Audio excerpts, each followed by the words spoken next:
सभी प्रभु प्रेमियों को मेरा प्यार भरा राधे राधे। आज हम इस वीडियो में चर्चा करेंगे भैया दूज किस दिन है और भैया दूज पे एक बहुत बड़ा उपहार हम अपने भाई को और भाई अपनी बहन को क्या दे सकते हैं। भैया दूज से पहले अगर आपको ये वीडियो सुनने को मिले तो आप सुनिए ध्यान से, चिंतन कीजिए, मनन कीजिए। इतना ही नहीं, जिन जिन लोगों का भला चाहते हैं उनको भी बताइए। इस वीडियो में हम ये भी चर्चा करेंगे कि कौन सा वो शुभ समय है जिस समय हम अपने भैया को तिलक लगाएं। जिस समय आप तिलक लगाएंगे, जिस शुभ मुहूर्त में आप तिलक लगाएंगे, उस समय आप अपने भैया के लिए, यश की प्राप्ति के लिए, धन की प्राप्ति के लिए, सम्मान की प्राप्ति के लिए, समाज में प्रतिष्ठा प्राप्त करने के लिए आप भगवान से प्रार्थना कर सकते हैं। और आपकी की हुई प्रार्थना कभी निष्फल नहीं जाती। जैसे खेती में बोया हुआ बीज कभी निष्फल नहीं जाता। वो बीज आपने चाहे उल्टा बोया है, सीधा बोया है, इट डजंट मैटर। अगर वो जमीन में गया है बीज तो आएगा ही निकल के। वैसे ही प्रार्थना कभी निष्फल नहीं होती। हमारे भारतवर्ष की जो संस्कृति है, जो कल्चर है, इसमें बहन भाई के लिए बहुत प्रार्थना करती है, बहुत ज्यादा। चाहे वो रक्षाबंधन का त्योहार हो, चाहे वो भैया दूज का त्योहार हो। अभी भैया दूज के विषय में चर्चा कर रहे हैं। तो बहन बहुत प्रार्थना करती है अपने भाई के लिए और भाई भी प्रार्थना करते हैं। और हमारे यहाँ तो जानते हैं आप लोग सभी के, भाई अपनी बहन की रक्षा के वचन देता है रक्षाबंधन पर। और क्या नहीं कर सकता वो अपनी बहन के लिए, अपना सर्वस्व लुटा देता है अपनी बहन के मान सम्मान के लिए। तो इन्हीं सब विषयों पर हम चर्चा करेंगे। और भैया दूज का क्या मुहूर्त होगा, जिस मुहूर्त में आप तिलक करेंगे, भगवान से प्रार्थना करेंगे, वो आपके भाई के लिए शुभ होगा। आपके भाई के लिए जो शुभ हो, वही मुहूर्त में अगर आप तिलक करती हैं और भैया दूज मनाती हैं तो बड़ा मंगलकारी आपके भाई के लिए होगा।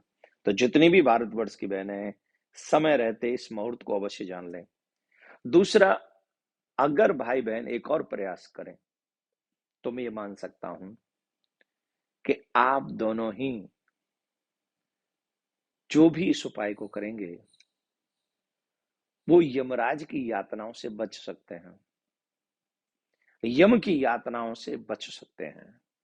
तो हम पहले इसी घटना को श्रवण करते हैं, इसी कथा को समझते हैं कि यम की यातनाओं से हम कैसे बचें। और भैया और बहन के लिए बड़ा शुभ दिन है भैया दूज का। मुहूर्त हम आपको बताएंगे, लेकिन इस कहानी को पहले आप सुन लें। इस बहुत छोटी सी, बहुत प्यारी सी कहानी है। मैंने जो कहा कि यम की यातनाओं से बच सकते हैं। भगवान सूर्य की पत्नी का नाम है छाया। भगवान सूर्य की पत्नी का नाम है छाया और छाया के पुत्र है यम और उन्हीं की पुत्री है यमुना। समझ में आ गई बात? सूर्य भगवान के पुत्र है यम और पुत्री है यमुना, जो कि छाया से उत्पन्न हुए। अब सूर्य भगवान के पुत्र और पुत्री यम और यमुना, यमराज अपनी बहन से बहुत प्रेम करते, जैसे आप भी करते हैं। आप लोग कितनी तैयारी करते हैं, बहन आ रही होगी, बहन आ रही होगी। हमारी बहन, बड़ी बहन को हम लोग माँ का दर्जा देते हैं, छोटी बहन को हम लोग बेटी की तरह प्यार करते हैं। तो जब बहन आप कितना प्रेम करते हैं ना, समझ रहे हैं। और यमराज तो स्वयं यमराज तो बहुत ही गुणवान है। उनके विषय में तो हम कहें कि हमारी वाणी क्या, बड़े बड़े विद्वानों की वाणी मुख हो जाती है उनके विषय में, उनके गुण बखान करने में। तो यमराज अपनी बहन यमुना से बहुत प्रेम करते हैं, बहुत ज्यादा। यमुना मैया को यह पता चला कि तुम्हें तुम्हारे पति की प्राप्ति पृथ्वी पर होगी और तुम्हें वहां प्रतीक्षा करनी होगी। तो यमुना नदी बनकर मथुरा में, वृंदावन में यहां प्रतीक्षा कर रही है। किसके लिए? भगवान श्री कृष्ण के लिए। यह प्रसंग भी आता है जिस समय भगवान श्याम सुंदर का प्राकट्य होता है। तो यमुना मैया जब वो वसुदेव जी लेके जाते हैं तो यमुना ऊपर तक चढ़ती है, ऊपर। वसुदेव जी को डुबा देना चाहती है, पति से मिलना चाहती है यमुना मैया, श्री कृष्ण का, कृष्ण को पा लेना चाहती हैं।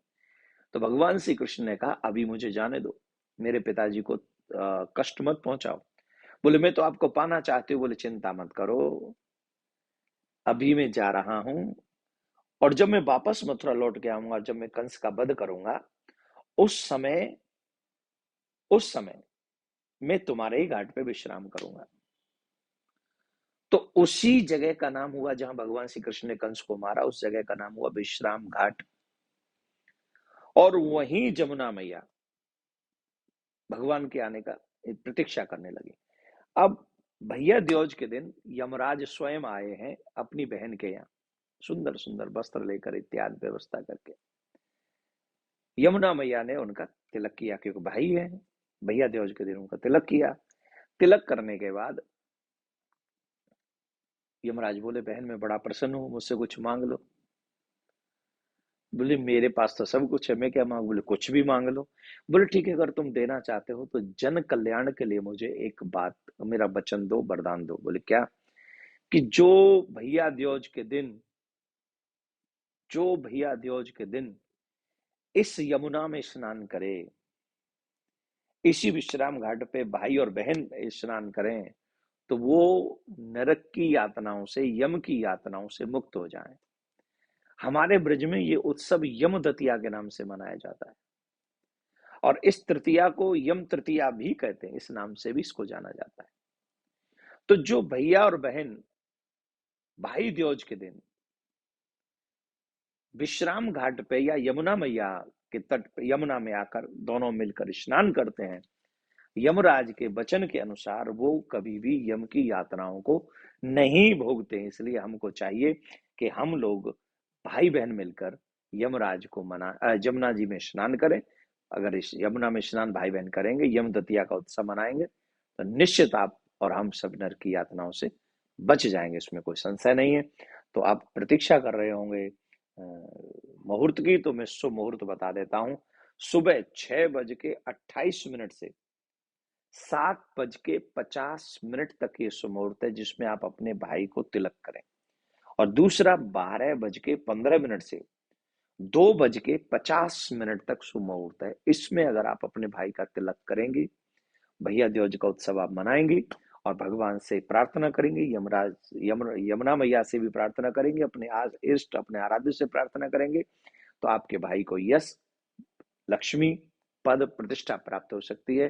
तो आप सबके लिए भैया द्योज का ये उत्सव बहुत बहुत शुभ हो। और प्लीज ये वीडियो आप ज्यादा से ज्यादा लोगों को इसलिए शेयर कर दें, जिससे यमराज के द्वारों को वो बंद कर सकें और शुभ मुहूर्त में अपने भाई को, बहने तिलक कर सकें। बहुत बहुत धन्यवाद। राधे राधे। हैप्पी भैया दिवस ऑल ऑफ यू।